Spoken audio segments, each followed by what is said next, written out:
persoalan keadilan itu masih tersandra dengan persoalan korupsi ya.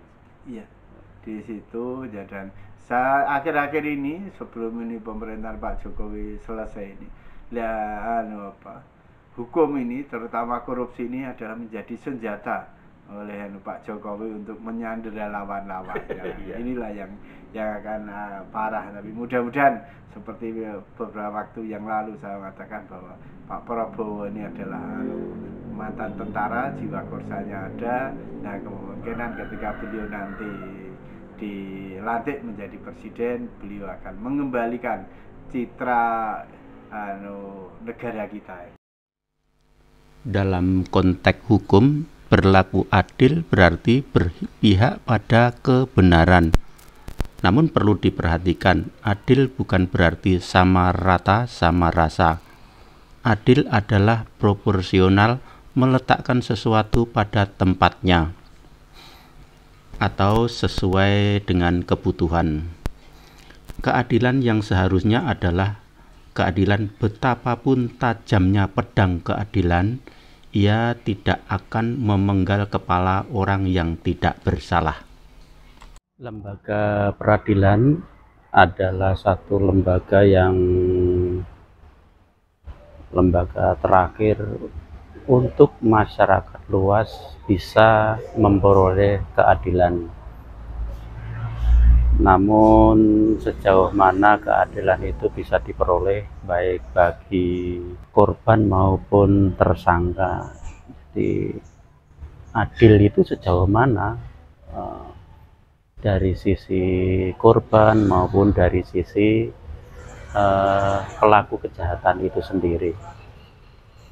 Masyarakat ini bisa sejauh mana memperoleh keadilan di lembaga peradilan ini, karena apakah memang mereka betul-betul mendapat keadilan sesuai yang diinginkan, baik dari sisi korban maupun dari sisi pelaku.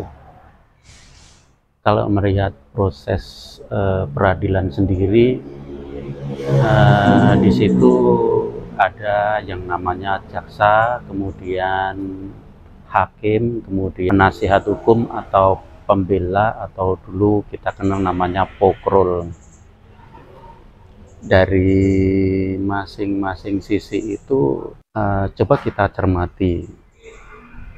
Dari sisi hakim sendiri, dari sisi hakim, mereka hakim itu sendiri dilindungi oleh undang-undang.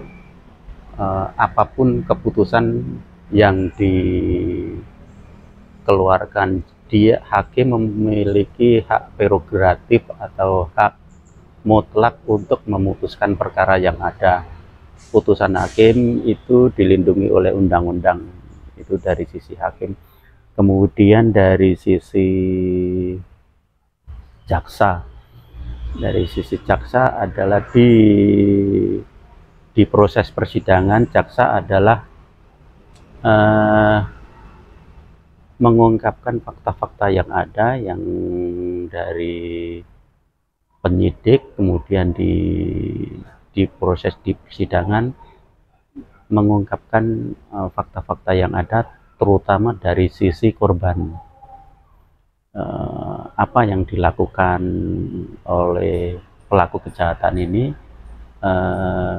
jaksa menunjukkan fakta-fakta yang ada, kemudian menentukan sejauh mana kejahatan, bukan menentukan, menilai sejauh mana mereka melakukan kejahatan, dan pasal yang digunakan itu pasal yang untuk menjerat pelaku itu pasal berapa. Kemudian dari sisi penasihat hukum, kita bisa melihat sebenarnya, kalau menurut pandangan saya, sebenarnya penasihat hukum adalah ujung tombak untuk memperoleh keadilan. Kenapa bisa saya bilang seperti itu? Karena penasihat hukum itu misalnya korban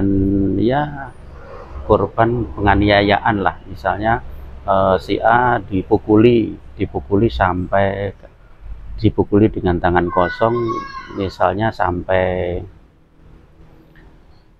giginya protol atau bagaimana. Terus kemudian mendadak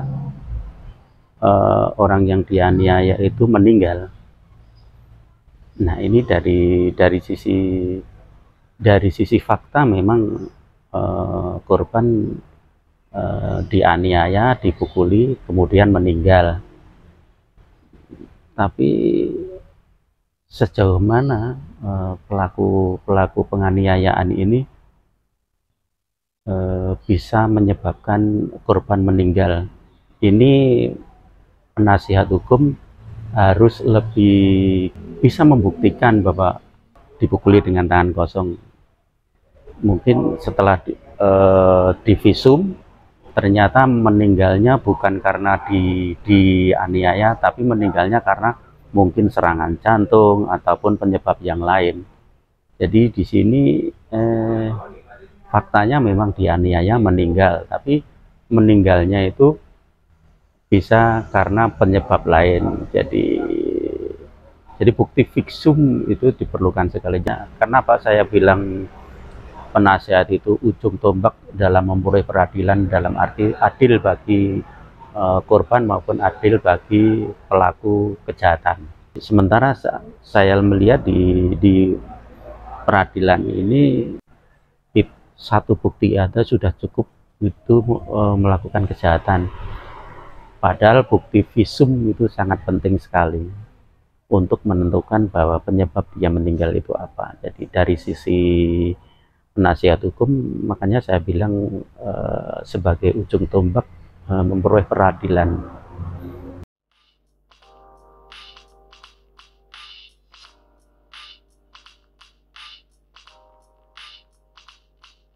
Pemirsa Nyukaini TV dimanapun Anda berada, kali ini ketemu lagi di segmen kami, segmen Lembar Keadilan. Saya di sini bersama Dr. Iwan Setiawan MSH. Kami ingin mengulas tentang keadilan yang ada di negeri kita. Seperti kita ketahui, Panglima Keadilan ada di 3 lembaga.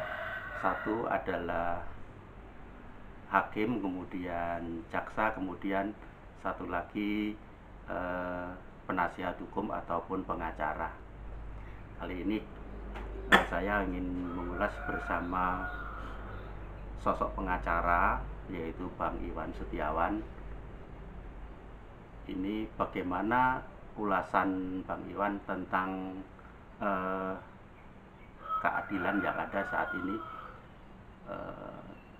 Kami ingin memulai dari perbincangan ini. Ada sebuah kata bijak bahwa setajam apapun pedang keadilan, dia tidak akan memenggal kepala orang yang tidak bersalah. Mungkin itu awal dari perbincangan pagi ini dengan Bang Iwan Setiawan.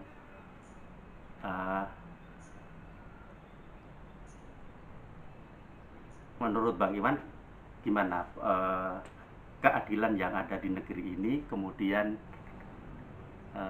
seperti yang ada di hamparan negeri kita, proses peradilan yang ada di negeri ini, itu gimana Bang? Ya ini, kalau kita bicara keadilan, itu kan keadilan itu bersinggungan dengan hukum kan. Dalam arti keadilan dalam arti perspektif hukum. Ya. Itu. Gini. Sebenarnya kalau semua dijalankan sesuai standar itu, keadilan itu sangat mudah dan sangat indah sebenarnya. Karena apa? Hukum diciptakan itu adalah untuk melindungi semua masyarakat. Jadi ada di dalam hukum itu yang istilahnya equality before the law kan gitu. Jadi semua orang itu di mata hukum sama Jadi tidak ada presiden, tidak ada rakyat kecil, tidak ada pejabat, tidak ada gelandangan. Di mata hukum itu semua sama, ya. kan itu. Nah, peraturan sendiri dibuat itu kan kembali lagi untuk kesejahteraan rakyatnya. Nah, kalau dalam hukum itu ada istilah desain dan desolen, desain dan desolen gitu loh. Desain itu adalah suatu peraturan yang dicita-citakan, desolen itu adalah kenyataan yang terjadi di lapangan. Nah di Indonesia itu sekarang kan yang terjadi seperti itu, antara desain dan desolen itu ada kesenjangan. Nah, disinilah sebenarnya peran fungsi dari seorang advokat atau pengacara itu untuk bisa menemukan hukum baru kan itu. Untuk menciptakan keadilan yang seadil-adilnya. Nah, seperti tadi ada bahwa mata pisau yang tajam pedang itu tidak mungkin akan memenggal kepala orang yang tidak bersalah. Nah, di dalam hukum sendiri sudah dikenal bahwa mata pisau pedang keadilan itu harus tajam ke atas dan juga tajam ke bawah. Itu kalau itu dijalankan benar, keadilan kesejahteraan ini akan terwujud. Itu sudah selesai benar. Tapi kalau itu selesai itu tidak ada yang menarik. Nah, inilah yang di Indonesia terjadi di situ. Nah, pedang ini kebanyakan tajam ke bawah, sehingga ada sebagian, belum semuanya ya, ada sebagian para tokoh hukum itu memperjuangkan bagaimana keadilan ini bisa tajam ke atas juga, tidak hanya ke bawah terus. Nah, termasuk saya ini adalah pejuang keadilan. Saya akan memperjuangkan keadilan ini sebisa mungkin, semaksimal mungkin. Jadi apapun akan saya lakukan untuk mewujudkan keadilan sehingga rakyat Indonesia ini benar-benar terlindungi dan jiwa keadilannya itu bisa terpenuhi, terwujud gitu. Jadi sementara ini banyak orang yang takut bersinggungan dengan hukum itu. Karena biasanya yang bersinggungan hukum itu adalah orang miskin dan orang yang buta hukum. Jadi dia tahu-taunya ya hanya kena sanksi dan tidak ada upaya-upaya yang lain. Sehingga kami DPC Pradi Sleman itu mengadakan membuat yayasan bantuan hukum.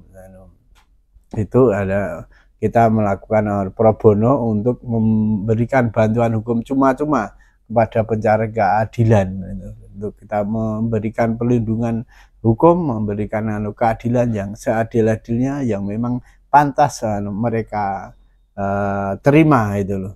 Baik itu pelaku kejahatan maupun korban kejahatan itu semuanya punya hak untuk mendapatkan keadilan. Ya. Itulah kenapa kami selalu berjuang untuk keadilan itu dengan berbagai cara, dengan berbagai cobaan dan himpitan intimidasi, kami tetap berjalan di jalannya keadilan. Jadi mungkin itu wujud perjuangan Bang Iwan untuk mencapai keadilan yang seadil-adilnya. Atau kalau saya bisa mengungkapkan bahwa seperti Pradi tadi ingin membantu memberikan solusi hukum masyarakat marginal, mungkin masyarakat bawah, untuk diberikan solusi di bidang hukum, istilah wujud topo mengrame dari Bang Iwan. Ya, semuanya kan ini harus kembali lagi kalau zaman nenek moyang dulu. Itu ketika untuk memperjuangkan sesuatu, itu dia dengan cara melakukan topo mengrame untuk umpamanya waktu itu protes sama penguasa, yaitu waktu itu raja.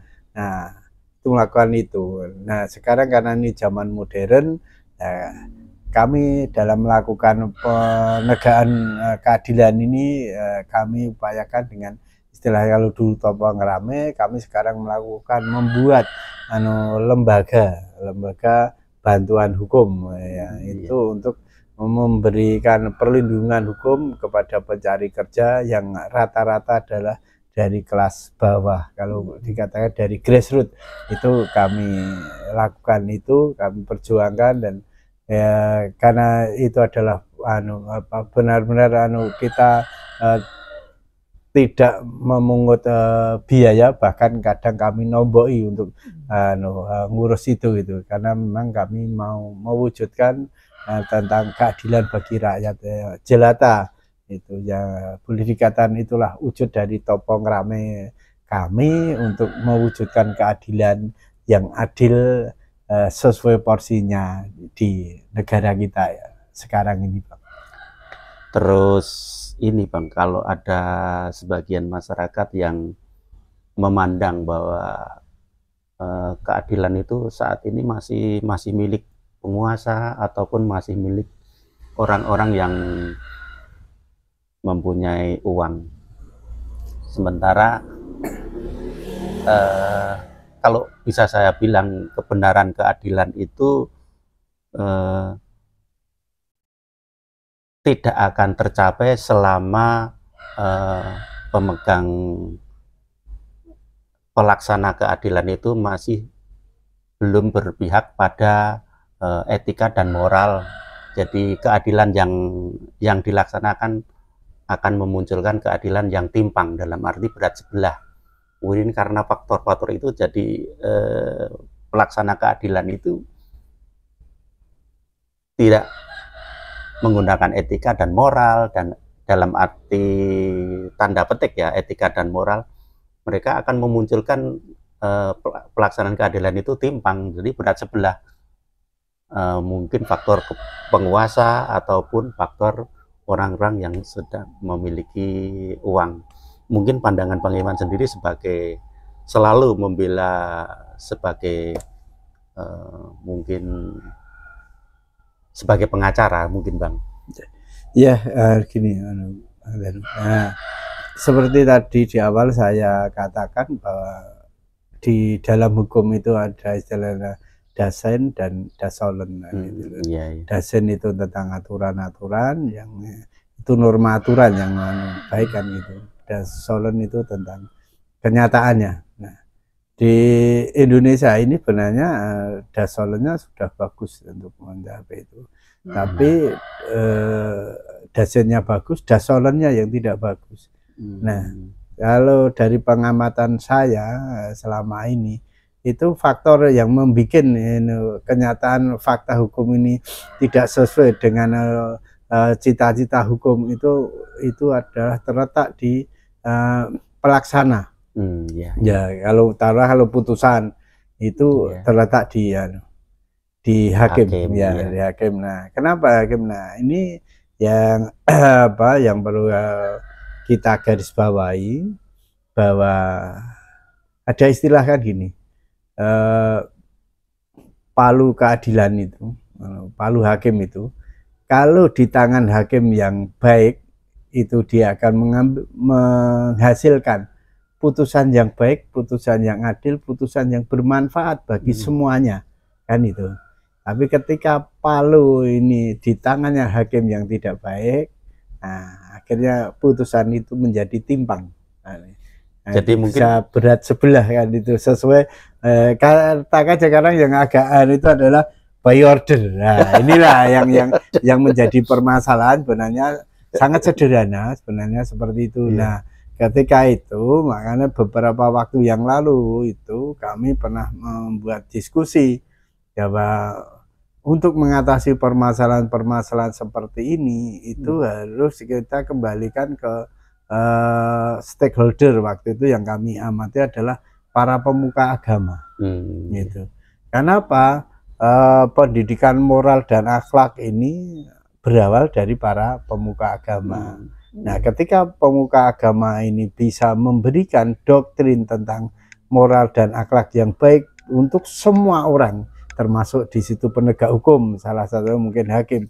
Nah, di situ akhirnya karena undang-undangnya sudah ada, peraturannya sudah ada. Nah, kalau itu dijalankan, dilaksanakan dengan modal dia berakhlak yang baik, bermoral yang baik, akhirnya itu akan menghasilkan suatu keputusan yang bijaksana. Nah, dengan kita tahu kalau sesuatu itu dilakukan dengan bijaksana, itu pasti hasilnya akan memuaskan kepada semua pihak, walaupun ya kita itu tidak bisa memuaskan semua orang kan, Ya, gitu. betul. Itu tapi minimal kita kan mendekati ke sana, karena keinginan orang itu tidak sama. Memang dikatakan bahwa rambut sama hitam tapi isi kepalanya berbeda-beda. Jadi kembali ke titiknya itu sebenarnya ketika kita terjadi ketimpangan itu adalah di mental, moral, dan akhlak seseorang itu. Jadi kalau di negeri kita ini hakim yang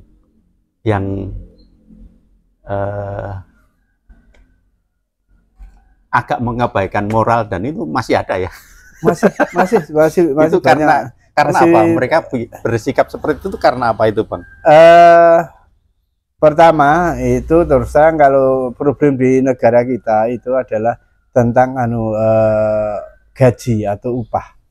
Nah, gaji atau upah kita itu masih sangat rendah dibandingkan dengan negara-negara Asia, negara tetangga saja. Asia tidak usah kita yang ke internasional dunia, ke Asia saja kita ini paling rendah tenaga kerja di Indonesia itu, termasuk hakim, termasuk polisi, itu kita sangat rendah. Nah, sehingga dari rendah itu ada celah peluang untuk melakukan korupsi. Nah, sedangkan gaya hidup kita semua tahu dengan medsos yang sangat luar biasa seperti ini. Nah, banyak sekali masyarakat kita itu gaya hidupnya ngikuti medsos. Nah, sedangkan pendapatannya tidak seperti itu. Nah, akhirnya itulah yang menjadi celah penyebab mereka melakukan penyimpangan.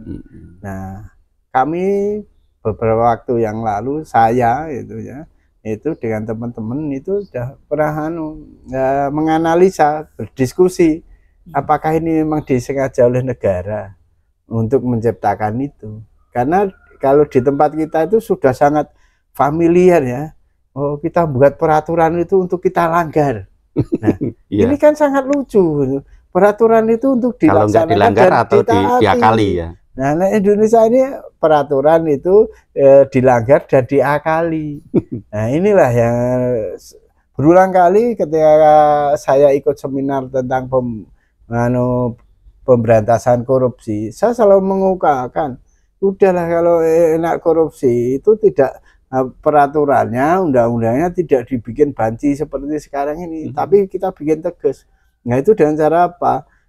Pendapatan masyarakat kita itu ngitungnya itu adalah dari indeks kehidupan, jangan dari value. Orang sekarang gaji 1 juta, besok dinaikkan 1,5, ini kan udah bangga, bahkan dinaikkan 2 juta, jadi 100% kenaikan. Nah, pemberi kerja udah ngomong kan, pemerintah juga ngomong, wah ini luar biasa kenaikannya 100%. Nah, Anda kan lihatnya value udah 100% itu nilai itu kalau dibandingkan dengan indeks kehidupan mereka cukup atau tidak. Nah, itu harusnya dihitung itu indeks kehidupan. Jadi seseorang itu belum punya sepeda motor rumahnya, naik pergi kemana-mana masih pakai angkot, ya kita hitung aja dia pergi pakai angkot itu untuk kerja untuk ini ya, seharinya berapa, kalikan 30 hari. Kebutuhan dia untuk makan sehari 3 kali, makan berapa, itu kalikan 30 hari. Nah, sampai total itu butuhnya berapa. Nah, ketika butuhnya itu orang yang masih sendiri single ini 10 juta, ya gajinya minimal harus 10 juta. Dan kita tidak perlu pakai lembaga KPK. Nah, begitu mereka itu masih kelasnya hanya naik angkot, kok dia sudah bawa pulang sepeda motor, langsung aja ditanya klarifikasi. Sepeda motornya ini dari mana? Kalau dia bisa menunjukkan asalnya ya sudah, kalau tidak berarti Anda korupsi. Itu aja. Karena apa di korupsi itu ada yang namanya pembuktian terbalik. Kan gitu. Itu kan selesai. Dan lagi ketika ini undang-undang korupsinya jelas seperti di Jepang, di Korea. Begitu korupsi ya langsung aja hukuman mati, selesai. Jadi rakyat akan jerah karena fungsi dari sanksi hukum itu adalah untuk membuat jerah. Nah, tapi kalau di Indonesia ini tertawa saja, korupsi yang sekian-sekian, vonisnya ringan. Nah, sekarang korupsi taruhlah 100 miliar, vonisnya hanya 3 tahun. Ya taruhlah maksimal 10 tahun. Ya mending korupsi aja. 10 tahun kerja belum tentu dapat 100 miliar. Kan seperti itu. Itu sangat sederhana, dan di teman-teman hukum sebenarnya hal itu sangat familiar, kita sering berguru kayak gitu. Tapi untuk mewujudkan pencegahan itulah yang kembali lagi kepada SDM-nya. Tidak semua orang mau. Kadang juga ada yang tidak mau ribet. Nah itu loh, seperti saya itu kalau seperti ini terus saya frontal seperti ini menegakkan keadilan, ya tidak menutup kemungkinan akan terjadi seperti Munir kan itu loh. Itu. Tapi saya hanya meyakini bahwa hidup mati saya di tangan Tuhan. Jadi saya tidak ada urusan, saya hanya menyuarakan sesuai kebenaran saja. Saya tidak ada tendensi untuk yang lain-lain. Saya hanya berjuang untuk menegakkan keadilan bagi orang-orang yang terzolimi. Jadi ada orang kaya terzolimi juga ada, orang miskin banyak sekali ya. Itu. Jadi saya ngomong bukan orang miskin atau orang-orang yang terzolimi, hanya saya akan berusaha untuk bisa membantu untuk mencarikan keadilan. Jadi di negeri ini persoalan keadilan itu masih tersandra dengan persoalan korupsi. Iya, di situ. Dan saya akhir-akhir ini sebelum ini pemerintahan Pak Jokowi selesai ini, hukum ini terutama korupsi ini adalah menjadi senjata oleh Pak Jokowi untuk menyandera lawan-lawan.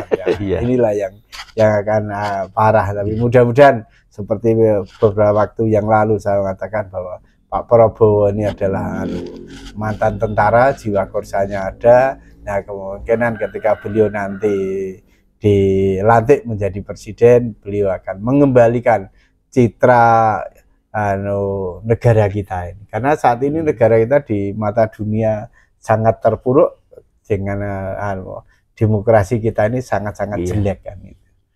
Dan nanti ketika 20 Oktober Pak Prabowo dilantik jadi presiden, bisa mengembalikan harga diri negara kita, bisa menegakkan supremasi hukum, bisa menegakkan keadilan yang seadil-adilnya, yang sesuai dengan kebutuhannya dan memang apa yang diperlukan oleh masyarakat tentang adil itu sendiri, sehingga masyarakat kedepannya ini akan merasa hidup tentram damai di negara tercinta Indonesia ini.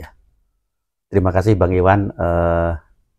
Semoga cita-cita Bang Iwan yang tetap melakukan topong rame ini terwujud, nantinya terwujud negara kita benar-benar keadil dalam arti keadilan sosial maupun keadilan di bidang hukum dan keadilan yang lain.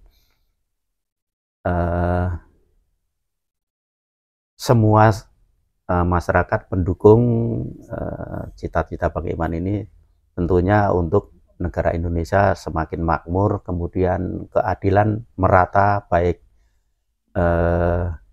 kalangan atas maupun kalangan bawah, tidak pandang bulu bahwa adil itu milik siapa saja, begitu kan Bang? Iya, benar.